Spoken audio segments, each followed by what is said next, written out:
It's a great day. My name is Che Brown, the happy entrepreneur, and welcome to the Happy Entrepreneur Show, the number one business development and revenue focused late night show in the country where we are on a mission. And our mission really is to empower, our mission is to inspire.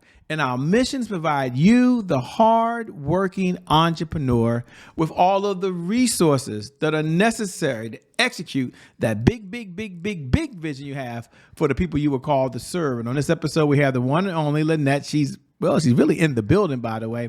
And she'll be talking about grinding is not only for coffee beans, okay? Let's find out what that's all about. I just love the start of the topic. But let me first say hello to the one and only Lynette. How are you today? I'm fabulous. Thank you so much. I'm excited to be here.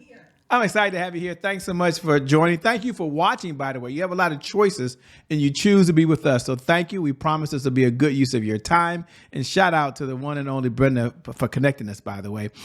Before we get started, Let me just address the elephant in the room because you've got this topic. Grinding is not only for coffee beans. Okay. What do you mean by that? First, just for the entrepreneurs that are out there, let's talk to the small business owners first who are tired. They're going through a lot right now. What does it mean for them that are watching? When I coined the phrase, because sometimes I get into analogies, grinding is only for coffee beans, and I'm a coffee snob. I love coffee. But I think that I know that you can be very successful when you put mindset and certain skill sets into play, that you utilize your work ethic, you use your mindset, you use the skills that you have to grow and build a business, but it doesn't have to be a grind.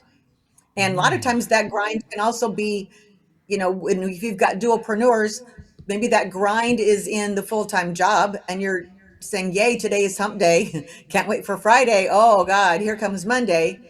Sometimes it's just that little bit of a nudge that you need to say, I need to quit this job and just take the risk to go pursue my other business that I have full time. If you're really feeling like you are in the grind. And I just don't know how grind, other than coffee beans, is a good word to say. I got to go back to the grind. I just don't get it. No, you're spot on there. And there's some folks that are listening. There are dualpreneurs that are watching. They work a full-time job and they're a full-time entrepreneur. And they might be wondering, Shay, she talked about mindset, but how does someone have the right mindset when everyone is dependent on them? How do they make sure they take care of themselves without feeling guilty? Let me frame it for you if I can. There's some folks who are watching right now saying, let her know, I work a full-time job and I'm a full-time entrepreneur. Okay, gotcha. Somebody else saying, wait a minute, Shay, let her know I'm married. I got a husband or I got a wife or I'm in a relationship. Someone else is watching saying, Shay, let her know I got kids. Okay, first of all, I got kids, so I've got to do a lot and my kids have a schedule. Someone else is saying, hey, let her know I take care of my parents. I'm involved in community activities. So when she says grind, how does one have the right mindset to make sure, and that's the question, they take care of themselves when so many other folks are dependent on them? Yeah. Man, how long do we have? So I have a lot of thoughts around that. First of all, there's a saying that goes, your calendar reflects your values. So put the big rocks in first. I'm going to say that biblically, God's going to bless our priorities. And so when we put our family and those other things first, the rest of everything else gets taken care of. And it took me a long time to figure that out and an even longer time to probably trust it. But when I finally trusted, I learned that my business was flourishing even more when I put the priorities of my family in place first. And how many times have we seen instances where we go spend time with family, we're on vacation, and that's when the phone rings? So that's accidental. What happens if we did it intentionally? So I call it I like that. big rocks in first. Put the things that are the most important in your life into your life, and then filter the other stuff in. The other thing is something I call the law of containment. We all have distractions in our life. We all have scenarios where we have something that we need to do, and we either get distracted so it takes twice as long, or for some reason we just allow all this time. And I'm going to use cleaning house, for example. I could say, I've got 3 hours to clean the house today.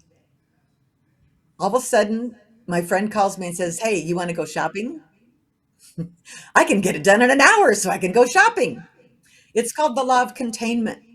So it's really planning and focusing on and being very intentional about all the actions that you have, all of the things that you need to do, and really prioritizing what comes first. I love how you say that. And before we get to her background, I know some of you are saying, Shay, I have no idea who Lynette is, right? Maybe you're in the kitchen cooking right now. Maybe you're driving down the road, listening to the podcast. Thank you so much, by the way. Maybe we're just playing in the background right now. You're working hard right now, and you hear us in the background. In a moment, I'm going to ask her to tell her backstory. Like, who is she? What led her to doing what she's doing now? We'll get to that in a second. But before we do that, I'm just curious, and maybe it's just me, how does someone tell the difference between when they're grinding and when they're working in their purpose? Is there a way to tell that? I know it's an unfair question because so many people are different places and different spaces, but how does someone tell when they're just grinding and when they're working on purpose? I think it's an easy question. Does it light you up? Does it get you excited? Good If answer. it's something that you look forward to and you're excited and it's a purpose, then you're willing to do the extra hours or do the extra effort because you see a long-term end in mind and you're working for a purpose. If it feels like it's never ending and it's not sustainable, then that's when I feel like it's a grind because there's no end in mind, there's no long-term purpose. If you've got a side business, a dual business, do you have a goal of when you want to make that full time? Or are you just hoping that someday? You can't build a business on hopium. Hopium. I think I heard that before. That's a good one. I like that, by the way. Um, well, here's the moment some of you've been waiting for. Others, you read her bio. I get it. Some of folks know how famous you are, but can we slow down for a moment and you kind of share what's the backstory? Like, who are you? You know the question, and what's the backstory that led you to being so passionate about what you're doing now? The backstory is I've been an entrepreneur for, I don't know, 30, 35, 40 years. I've lost track of the decades. And I became an entrepreneur because I wanted to be able to have a career that I could work around my family, that I could have freedom, I could have flexibility, and all of the corporate world wasn't offering that to me. And I didn't see how that was going to work when I got married and had kids. So I was kind of an accidental entrepreneur based on what my values and my vision and what my priorities were. And I was lucky enough to find a company that was in direct sales that really facilitated, and that's what they embraced as a company. And I successfully was very successful in that company, was there for 25 plus years, was in the top 5% of the company and did very well and taught lots of other women how to grow and build a business while they were working full time, building their business, having a family, etc. Then there came a point in time where I was just ready to move to something different. And I accidentally got into the credit card payment business. My biggest objection was that I was going to be an employee. And that was the very reason I left as well. And I really loved doing that. But I watched all these business owners and entrepreneurs not being able to live the life that I was fortunate enough to live when I was in the direct sales business. And usually that's why we become an entrepreneur, right? It's the lifestyle we think about. It's being able to let the business run on its own without us having to be there every single day. It's the lifestyle that we dream of, but how many people get to live it? And usually it's because of how they think about their role, as well as no one's shown them how to really create the foundation of how they look at their life and schedule it and work with intention to get there. So during COVID, it was also from some inspiration from my daughter. She said, "Mom, I stalk you on Facebook." And she said, "You need to do some coaching or mentoring or something because you change people's lives." And that really resonated with me and really gave me the impetus to start Chaos to Boss. I was frustrated with my corporate job, ready to move on to do something else. And I saw the opportunity to help all these independent business owners and entrepreneurs to create the life that they wanted to live, that maybe they were stuck in the grind. Maybe they were wanting more, but they hit the lid as far as scaling and they didn't know how to get to that next level. And what do you enjoy most about what you're doing now? Chaos to boss. Yeah, Chaos to Boss. I really love seeing the success stories. I love working with those people, looking at a challenge that they have. There's no one situation that's the same. I don't do it cookie cutter. I just look at where they're at, where do they want to go, and we map out a roadmap on how to get there, and I work with them to get there. And when I see that we've achieved that lifestyle that they're looking for, that they're living their dream, that they're setting the goals, I mean, what better paycheck can you have than doing that when you see people being able to live it and that it just ripples over, that they become an example for someone else? I love it. And before we get into, I'm going to ask some questions how leaders can apply the same type of mindset principle in organizations.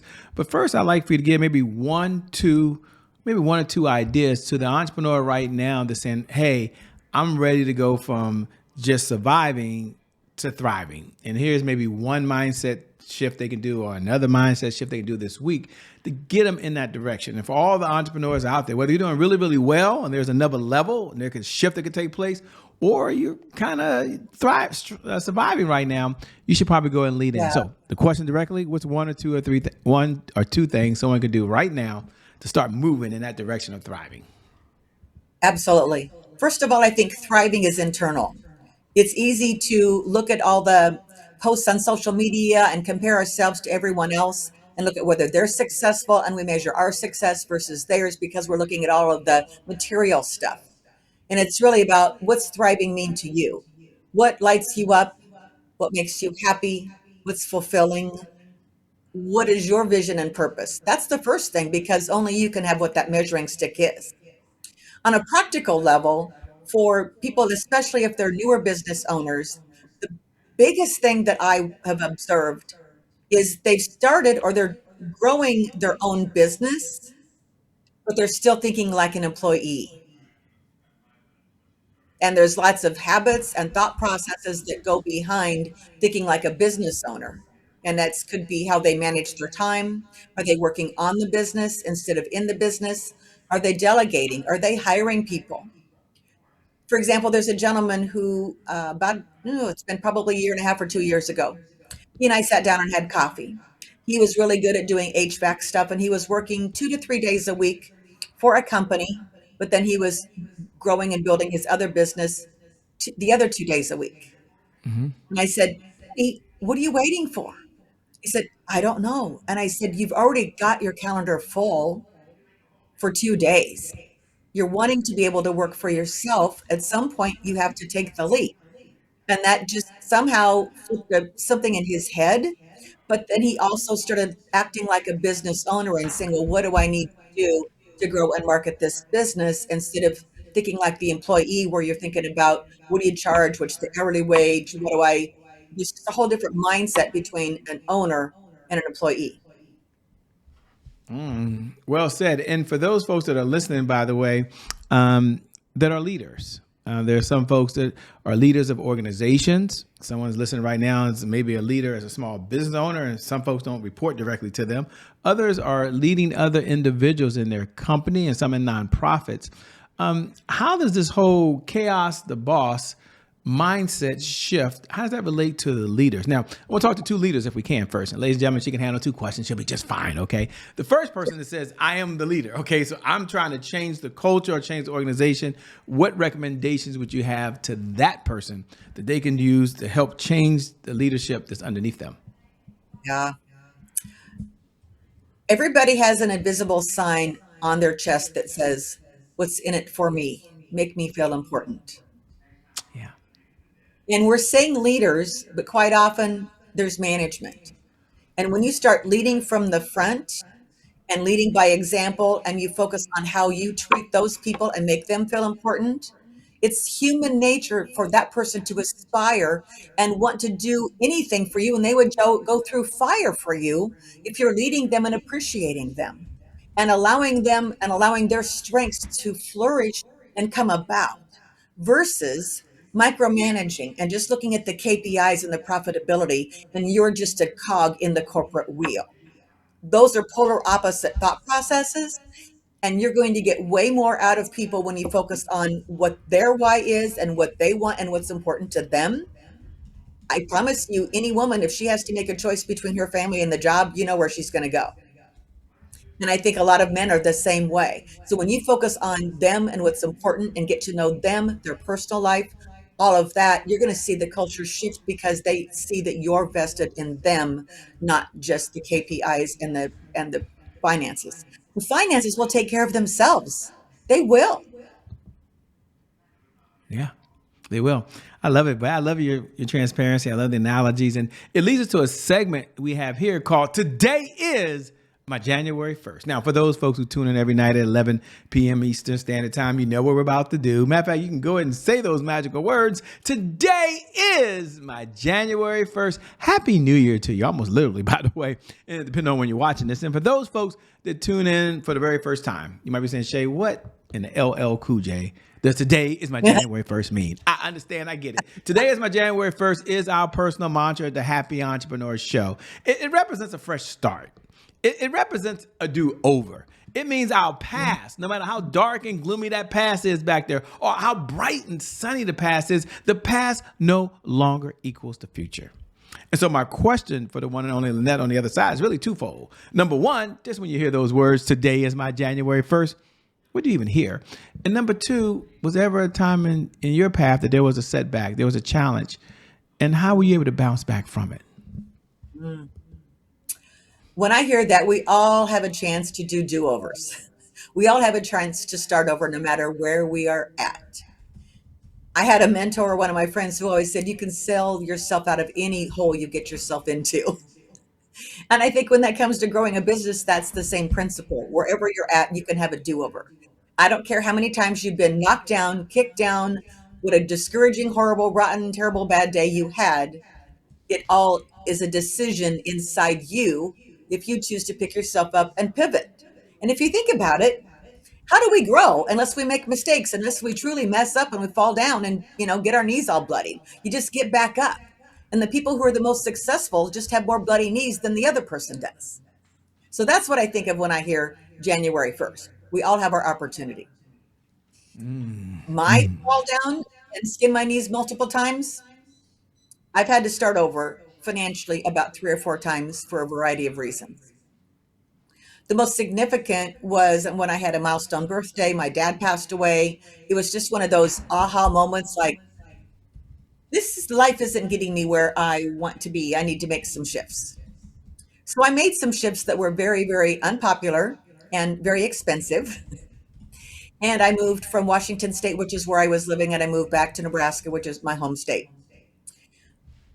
And in the pursuit of that, I was just kind of putting one foot in front of the other with my direct sales company, really in survival mode, just hoping to generate enough money to keep a roof over my head and some of those things. And it actually moved to a point where I wasn't really happy with that company. I tried a couple of other companies, used all my work ethic, used all my years of experience, everything on my know-how, and I found myself living with a close friend of mine, counting the change on the floorboard of my car to be able to put enough gas in it.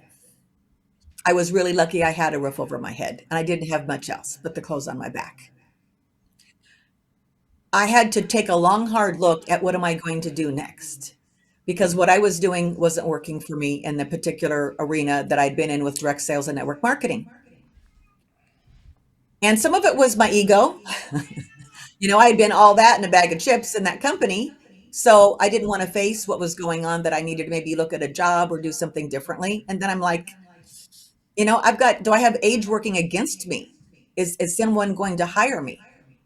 And I took the chance to answer an ad on Indeed. They hired me on the spot. And next thing you know, I'm in credit card processing.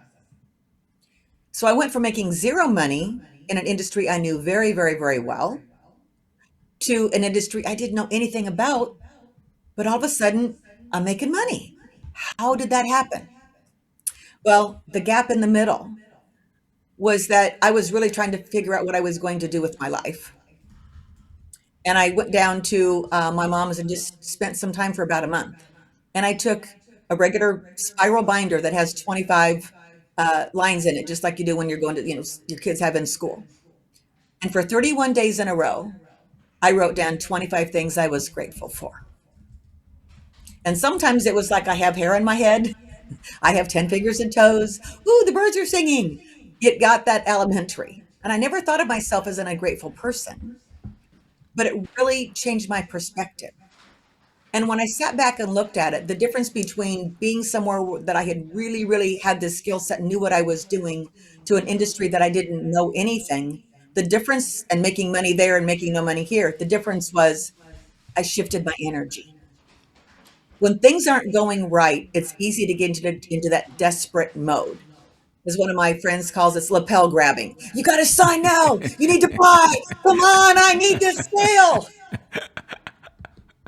That's Right? good. Yeah. And Yeah. unintentionally, we can do that when things aren't going well or we get knocked down. And that one shifted my energy to get into an industry which was part of God's plan for me all along. And I've been thriving in it. And that's where it's led me to now doing what I'm doing with speaking and coaching and mentoring and workshops and all the stuff that I do. Had I not been open to that and looked at that, I wouldn't be where I'm at and been able to change more people's lives and help more people. But the other thing that I do that I carry with me all of the time is we still have those days that we get kicked in the gut. Disappointments, challenges. One of my mentors said, when you get in control of your emotions, you get in control of your paycheck. And I've always remembered that. So one day I had a networking event to go to, and I had a client. This was before I was transitioning in between credit card companies, and so I just needed this coaching client to sign because rent needed to be paid, right? And I got a call, and they said no. Oh man, what am I going to do? And I was getting ready to walk into a networking event that I had to be on and put my face on and act like everything's all good, right? So I got into my planner and I wrote down 10 things I was grateful for. And it was still the same. I went to 20. And I had to get to 40. I had to get to 40 before I shifted my energy.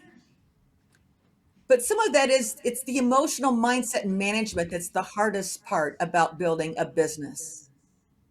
So I think we can all get knocked down. And sometimes it's getting knocked down because you get a no that might be important, or maybe it's really knocked down that you're counting the money in the floorboard of your car for gas and worried about whether you have a roof over your head. It goes back to what is your energy like? Are you grateful? That's always been my toolbox and go to whenever everything else crashing down around me. I know I can do that because then I can get myself and dig myself out of any hole that I get myself into or that comes my way. I love the analogies, man. You've been able to go through a number of things and you've been able to pull yourself through. And I love it. And I love the mindset, love the whole concept. One of my favorite questions I like to ask, and we have a few minutes to do that now, is what's one of the best pieces of advice you've ever been given? And I'll frame it for the audience so they're fully aware that you've had lots of mentors along this journey of life. You've read more books than you can probably remember these days, trainings. I mean, I can't even recall the trainings I've been in. How many hours? 10,000 hours, I think they say it is. You could do that on the weekend just scrolling on your phone. Seriously, you really can. So I guess the question, if you had to step back and say, hey, what's one of the best piece of advice I've been given that I just want to pass to the audience, what would it be and why? Well, I think the thing that I said about when you get in control of your emotions, you can control your paycheck because it can be very challenging as a business owner and it can be up and down and it is up and down. The second thing I think about was one of the very, very first things that someone said to me. And it's like, do what you do best and hire everyone else to do the rest. And I think that when I look at business owners and leaders, newer business owners, that's one of the hardest things to do is to eliminate and delegate and automate for a variety of reasons. They want to be in control. They don't have the money. That's a whole nother, that's a whole nother podcast about that. But there are people who want to do the things that you don't want to do that you're kicking down the road and they could do it better for you. So if you look about that, there's no way a business can grow and scale if you're trying to do it all yourself. And when it comes to the leaders that are in an organization, there are times where you're not sure if you want to trust that person to give them the responsibility, but you have to give it to them because how are they going to learn? Number one. And number two, they might surprise you and do it better than you. And then you could focus on doing something else. And they are more enrolled in the whole mission of the company because you allowed them. People will help support that which they create. So you give them that opportunity. So I think it's all about how you choose to look at your business, Mm-hmm. that mindset, and then you just got to delegate and plan the rest of it out. Those are the ones that are all my rock go-to ones that I pull out of my toolbox. Yeah, struggle I had for many, many years. I thought nobody could do it like Shay Brown. I found out Shay Brown don't do it. It's gonna still get done. Isn't that crazy? Um, but as you were speaking, for where you are right now in your life, for where you are in your business, what does success look like for you today? What does it feel like for you? Hmm. Success feels like choices. Success feels like choices of where I go and what I get to choose to do, whether I say yes or no to something. It makes a difference on whether I get to go hang out with my daughter in the afternoon because she had the afternoon off and I'm not having to punch a clock. It's maybe spontaneously going on vacation. It's being able to go to the grocery store or go to my favorite wine store and not have to look at the label.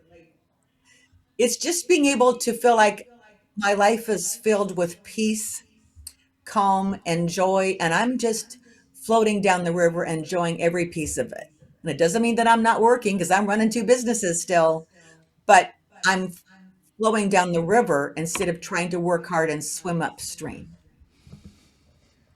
Yeah. And when I look at that, I just look at my life every single day and I just feel like I am so grateful for everything I have. There's challenges, there's difficulties, it's personal, relationships, business. Yeah, but I'm so dang grateful for the life I've learned to create, but it's because I've learned to go with the flow much more than trying to hustle and grind all the time. I love it. By the way, as what do you do for fun? We're not out saving the world, helping people stop grinding coffee beans. What does fun look like for you? Oh, fun. Well, ironically enough, I love to cook. So I love to have people Ah, over and cook and entertain. I'm actually thinking about starting something on TikTok called What's for Dinner to help people show how well they cook easily. So I love to cook. I love to dance. I love to travel. In the summertime, my partner used to race sprint cars, those racing cars with the open wheels and the wings on them. He raced them for 25 years. So now we go to the races almost every weekend and watch the races. I was driving back home today and white knuckling it in my car with how hard the wind was blowing. It was reminding me of the storm we were in this summer because we were out camping. So I'm just a country girl who lives in the city, and anything I can do to get outdoors and enjoy sports and enjoy the weather, that's one of my favorite things to do. I love it. By the way, what's one of your favorite meals to cook? You can't just leave us hanging, ladies and gentlemen. I'm not gonna let her leave us hanging. I'm sure she loves all her meals, but is there a particular dish that's like your favorite go-to dish? Well, some of that's just, what's quick and easy and fast because I'll do something complicated, but man, just let me cook some nachos or some tacos once in a while, or let me cook some pasta or spaghetti. It's just quick and simple and easy. There's special things that, I get called on by family to make, during the holidays. My mom's 90, my sister watches her, so when I go down there, there's always something that they want me to make so they can stick it in the freezer because they live where there's no takeout in an itty bitty town Yeah. in Nebraska. So chicken pot pie is at the top of their list for me. What a blessing to have you do that. What a blessing. That sounds so cool. As we come down the home stretch, two-part question. Number one, what type of clients is your firm looking to work with these days, if any?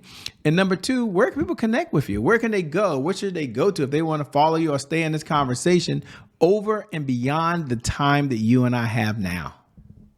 Absolutely.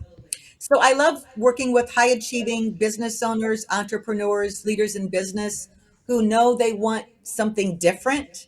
They want to make a change. They just don't know where to go and who to talk to. And it's just a matter of them deciding. Then they can call me and I'll help them out.